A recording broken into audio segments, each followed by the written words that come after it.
What's going on, everyone? Welcome back to another episode. So today I've got me a Backbone One PlayStation edition. There is a Android version of this. This one is the iPhone version, and also it's specific to the PlayStation. What that means is that the design looks like a PlayStation controller. Anyway, let's get right into it, unbox this thing and test it out. Oh, wow. I have to say, this actually looks really good.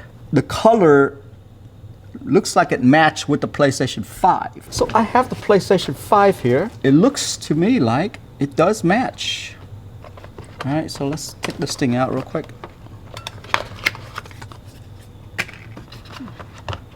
Look at this. The color do match with the PlayStation. Now the reason why I say that the color matches because it's not really white. If you look at this right here, it's kind of like a really light gray. Yeah, so if you look at this box right here, so the box is white right there. That insert is white. The controller is not white. You see that? Even my camera can definitely tell the difference between white and gray. Yeah, so the color is a bit gray, which it's not a big deal. I just want to point that out, that they actually try to match the PlayStation color with the controller as well, which is okay. Point to them for sure on that one. Yep, it's the same design. Got a little springy. They still got the Backbone button right here. I think they left the button all the same right there. Screenshot button of the ... button that it's always been there as well. So the one thing that's different about this particular controller versus the Backbone One black controller is that they have included, look at this, the adapter. So I'm gonna have to tear this thing now. It's interesting that they taped it to the box. So yeah, this one right here. So this right here, if you one of the early adopters of the Backbone One back in the days, which is like a year ago, you actually had to order this so that your iPhone 13 Pro Max will fit into the original Backbone One. Now what they do is they just include this into the box, which is I'm very glad right there, because you know you had to wait for the shipping, and you actually have to pay for the shipping to get this thing back in the days. I'm glad that they've included this now. Okay, so in order to install this thing right here, you just put it on the side right there. Yep. Now it looks like they did kind of fix it a little bit where it doesn't fall out anymore. In my original review on the older Backbone, this thing actually falls out, but this thing seems to be pretty intact on there. I have to say they've done a good job with that idea. Yeah, that's solid right there. Props to them. Definitely more respect to them for that one. Okay, so let's go ahead and attach my iPhone 14 Pro Max to this thing. Let's take a look. Now, the thing here is, guys, if you have a Pro or Pro Max iPhone, the camera is pretty big, like it's pretty thick, right? And that's why you need this adapter. Let me show you why right here.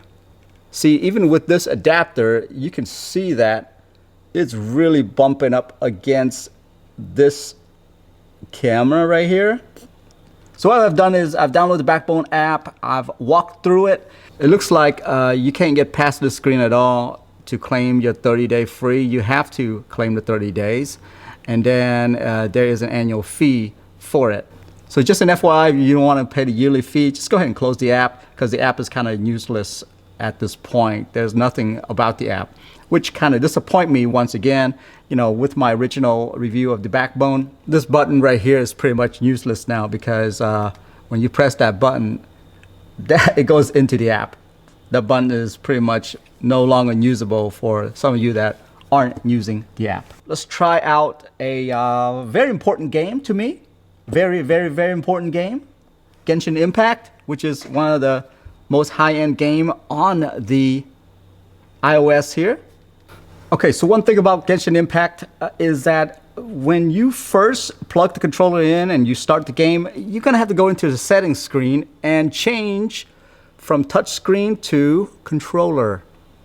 I'm not sure why Genshin Impact, you have to do that, but anyway, guys, that's not the Backbone's fault. That is the game itself. Okay, so one thing that I do notice is that if you are actually wanting to play Genshin Impact and you want to get this white controller, I don't recommend it because Genshin Impact designed their keys to match the Xbox keys, meaning A, B, X, Y kind of deal, and not really the PlayStation. So check this out, okay? Now, I'm hovering over the mushroom, right? So I'm gonna pick that up, but look what it says right there. It's an X button. It says press X to pick up the mushroom. Well, if you look on here, X is actually this button right here, which is not mapped to it. So if I press this, it's actually jumping. You see that? It's a jump button. X is actually this button right here, which is the square. Yeah. So Genshin Impact's really not mapped to the PlayStation controllers here. That's what I would say. Get the black version if you're gonna use it on Genshin Impact. Okay, so to me, everything seemed to work really well. I mean, there's no input lag whatsoever on here. It feels good. It feels really good. The button clicks very well. Just like my original reviews on the Backbone 1 back in the days. It's a high quality controller, guys. You're definitely paying for what you get here, for sure. Very high quality. I really love the aesthetics on here. It even had the PlayStation logo on the back right here when it expands. I mean, everything is great. I just wish that we have the option to remap this button to one of our favorite games or something instead of just opening up the Backbone app, which if you're not using the Backbone app, it's kind of useless in my opinion.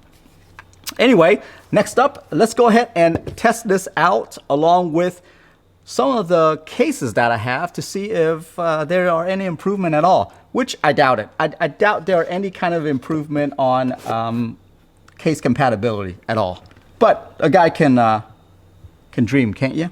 Okay, so first off, I have a Native Union case right here. This is pretty much the standard thickness of a case that you would get anywhere else out there. It's kind of a leather feel to it. So I'm gonna go ahead and use this case. So you guys have one of these cases, you'll know that if it'll work on the Backbone or not, for sure. So once again, I still have the adapter on there that raises my camera up. Not already, I can tell that it's not gonna fit because look how it doesn't go in there at all. You see that? So already this case is not fitting at all. And then, oh wow. So this really extended to the max already, this case. This Backbone is definitely made for exact width of the iPhone. Because look, if I were to stretch it from here to here, you see, I can't stretch it anymore. I actually can't even put my lightning adapter into the lightning port at all. See that? So literally with the case, I can't use this at all because it doesn't go in. Well, what if I take out the adapter, right? That will give us some more room, just a little bit more room. Would that work? Since, my camera is already protected from the case. Okay, so it does. Look, it's exact fit, guys. This is the maximum right here. So now let's see if it will plug in, even though the case doesn't fit. So it doesn't plug in because it needs just a little bit more room for it to work in the case. It won't go anymore because this case is literally too thick right here. You see that? Okay, so let me tell you about this case right here. This one is from a company called Peel. If you look at this right here, it's literally like a super ultra thin case. And I've actually been using this case for about a month now, and I actually do like it. I do like it. It's a great case. So it's super thin. I actually dropped my phone once with this case, and there's no ding on it. So it's pretty good. With this case right here, I'm gonna go ahead and add the adapter back on there. All right. So with this super ultra thin case, it doesn't look like the adapter is gonna fit at all. You see that? It's really not going in at all. So already the adapter is, this case doesn't fit at all. Let's go ahead and see if it'll actually plug in since it's so thin. Oh wow, this is very surprising. It did plug in. Look, it is plugged in all the way in. But obviously this side right here is still hovering. It's not on there at all. And it's due to the fact that the camera protection bump is actually bumping up against this plastic piece right here. You saw that it's plugged in, right? So let's see if it actually works. All right, so I'm back in Genshin Impact, and they're actually saying that the controller connection has an error on it. That means that it's not plugged all the way in. That's unfortunate. That is unfortunate. Probably missing like a few millimeter in there. Yeah, that's unfortunate that it didn't go all the way in, because right now it's just saying that the controller is not working at all. Back to the drawing board on cases with the backbone, guys. It will not work, including this ultra thin case. Let me tell you something about this case. This case is so thin that I'm able to use my MagSafe through the case, because it's so thin, and it'll charge it. Okay, so there you have it, guys. That's the backbone with cases. It will not fit on any case. Even if it feels like it fits on a case, the connection is too short to connect to the iPhone. Yeah, it's very specific. So it doesn't look like I can remove the rubber insert at all because it's glued on there. So it doesn't look like they allow that at all either. Okay, so on this next segment, what I want to do is I want to actually connect this controller to my PlayStation 5, which I have it sitting here. I need to go ahead and pause this video and then plug it all in so that I can actually use it. All right, so that's the next phase right there.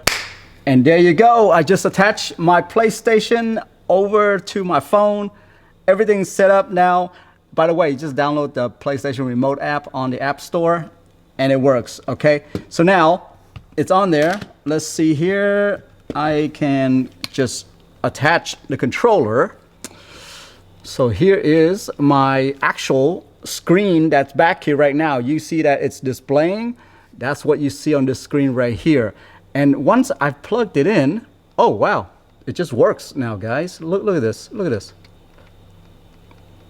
As soon as I plug it in, it just works. And look, you can even clear the entire screen out.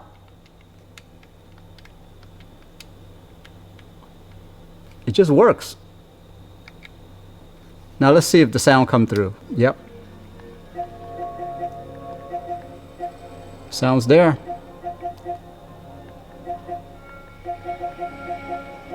So let's say if I want to play Tetris. So this is remote play. This is local network. My PlayStation is here, that kind of stuff. Obviously, all the buttons that are on the screen, when they ask you to press X, it's literally the X button right here, you know. So it's all mapped.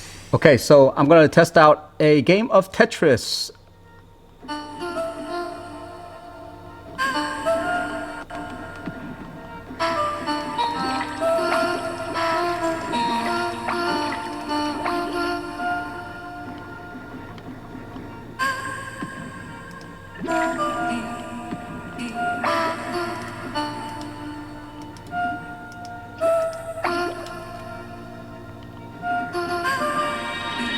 Works very well. And it sounds incredible. This is my phone with max brightness now. I just turned that on.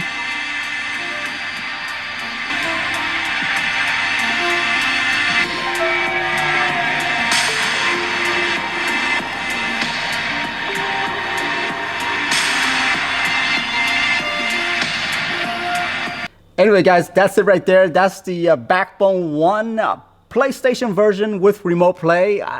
It's smooth. There's no lag whatsoever. And Tetris, you kind of need to, you know, fast, right? So yeah, that works out really good right there. I'm very surprised. I'm very surprised at it, how good over my network is. Obviously, this is going through my Wi-Fi and all that good stuff, and it still works very well. So if you have a PlayStation 5, I'm assuming that this is gonna be like a no-brainer for you, especially if you have tons of game on a PlayStation 5 and you just wanna sit on your bed and play this.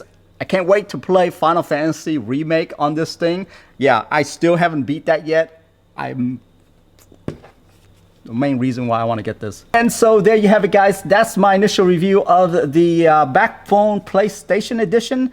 Obviously, you guys saw right there, there were some disappointment, but then there are also some good times with this controller as well.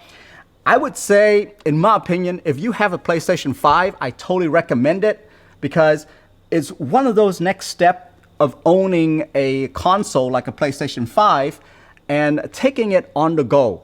Basically, that's what this is gonna let you do. You don't have to have a PlayStation Plus subscription or anything like that in order to use it. So it's a no-brainer.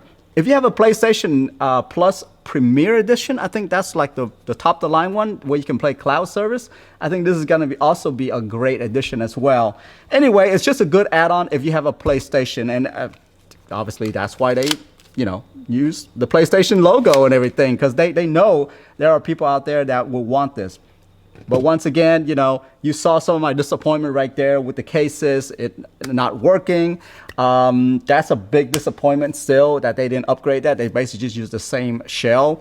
I do like the fact that they upgraded, you know, this little attachment right here where it doesn't fall off now. I'm happy about that. So that's an upgrade over the original Backbone.